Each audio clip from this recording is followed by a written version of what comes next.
வணக்கம். பழனி விநாயகா ஜோதி நிலையம் MP Aranganathan Gajamugan Astro TV சேனலுக்காகவும் பழனி விநாயகா ஜோதிடம் அஸ்ட்ரோ டிவி சேனலுக்காகவும் நம்ம பதிவு போட்டு வர்றோம். அந்த அடிப்படையில் இன்று எளிமையாக ஜோதிடம் சொல்வது எப்படி அப்படிங்கிற தலைப்பில் நம்ம பேசிட்டு இருக்கிறோம்.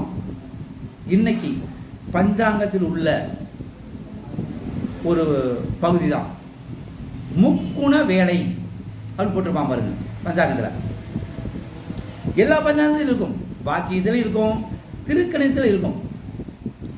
ஒருவனுடைய பிறப்பின் குணத்தை அறிவது முக்குண வேலை.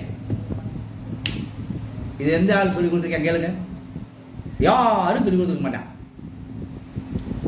ஒருவரின் பிறப்பின் குண இயல்புகளை துல்லியமாக அறிவதற்கு பயன்படுவதால் முக்குண வேலை.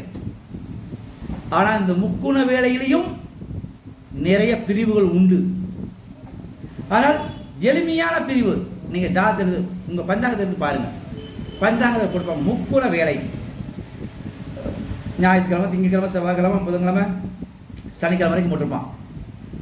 எந்தெந்த நேரத்திலிருந்து எந்தெந்த நேரம் வரைக்கும் அது போட்டிருப்பான். அதை பாருங்க. என்கிட்ட என்னுடைய வீடியோ பார்க்குறேன், கண்டிப்பாக பஞ்சாங்கத்தை வச்சுக்கிட்டு பாருங்க. பஞ்சாங்கத்தில் உள்ளதைத்தான் நான் சொல்லுவேன்.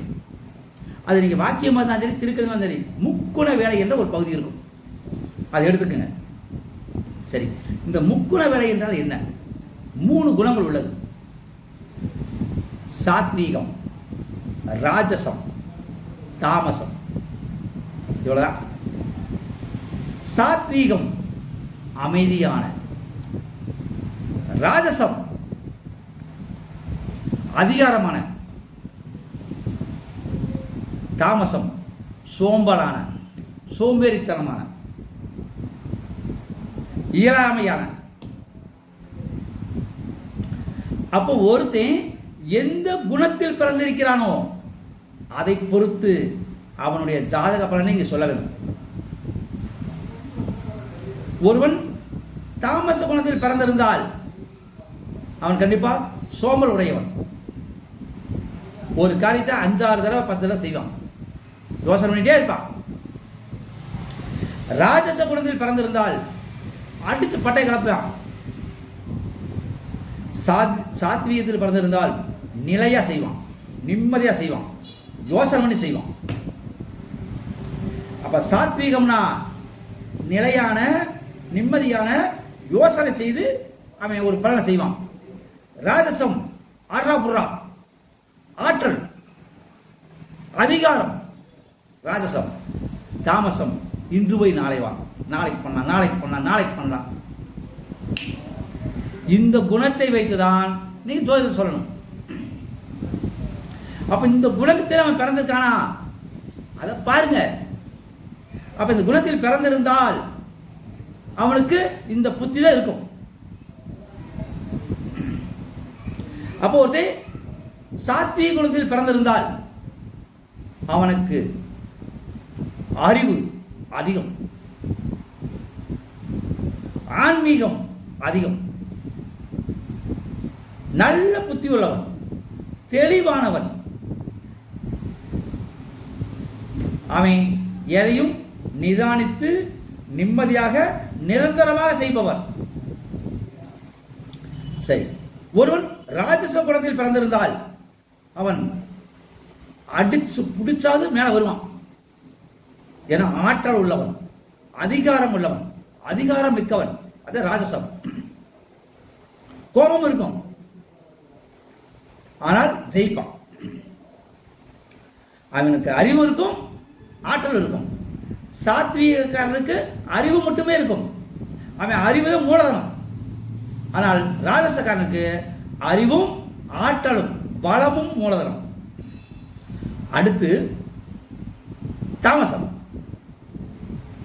அவன் ஒரு காரியம் செய்ய, இதை போய் என்ன செஞ்சு, இதை படிச்சு என்ன செஞ்சு, எப்ப படிக்கலையா, படிச்சு என்ன வேலையை கிடைக்க போகுது, எப்ப குடிக்கலையா, என்ன குடிச்சா அழுக்கா போக போகுது, எப்ப சாப்பிட்ட 100 வருஷம் இருக்க போறான்.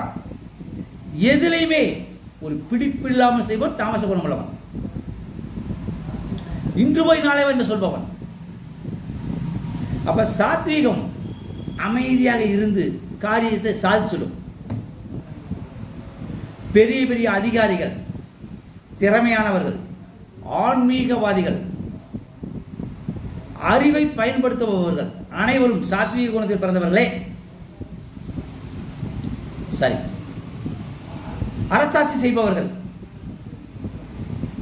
அரசாங்க அதிகாரிகளாக இருப்பவர்கள், ஆர்டர் போறவர்கள், தளபதியாக விட்டிருப்பவர்கள், இவர்களெல்லாம் ராஜச குணத்தில் பிறந்தவர்கள். அதிகாரம் மிக்கவர்கள், ஆற்றல் மிக்கவர்கள், அதிகாரத்தை பயன்படுத்துபவர்கள். அடுத்து என்ன? நம்ம தாமசம், லேட் பிக்கப், டியூப் லைட் மாதிரி பழக்க பழக்க பழக்க எடுத்து போகும். அவன் தானும் படுக்க மாட்டான், தள்ளியும் படுக்க மாட்டான், எல்லாமே அறகுறையாவே செய்வான். ஏன்னா சோம்பல் உள்ளவன். அப்ப சாத்வீக குணத்தில் பிறந்திருந்தால் அவன் சாதிக்க பிறந்தவன், போதிக்க பிறந்தவன், நிலையான புத்தி உள்ளவன், நிம்மதியாக வாழ்பவன். ராஜச குணத்தில் பிறந்திருந்தால் அரசாங்க பதவியில் இருப்பவன், அதிகாரத்தை பயன்படுத்துவன், ஆற்றல் உள்ளவன், அடிதடியில் வல்லவன். தாமச குணத்தில் பிறந்திருந்தால் சோம்பேறி பையன், சுடு சோம்பேறி, பச்சை மிளகா சோம்பேறி, பழ சோம்பேறி, வாழைப்பழ சோம்பேறி, எதிலையுமே ஒரு பிடிப்பு இருக்காது. இதுதான் அவங்க குணம். எதையும் திட்டமிட்டு செய்ய முடியாது. ஏன்னா மேதாவிகள், அதிமேதாவிகள் எல்லாம் தெரிஞ்ச ஆழ்வார்கள் அவனுக்கு. எது செஞ்சாலும் குறை கண்டுபிடிப்பவன்.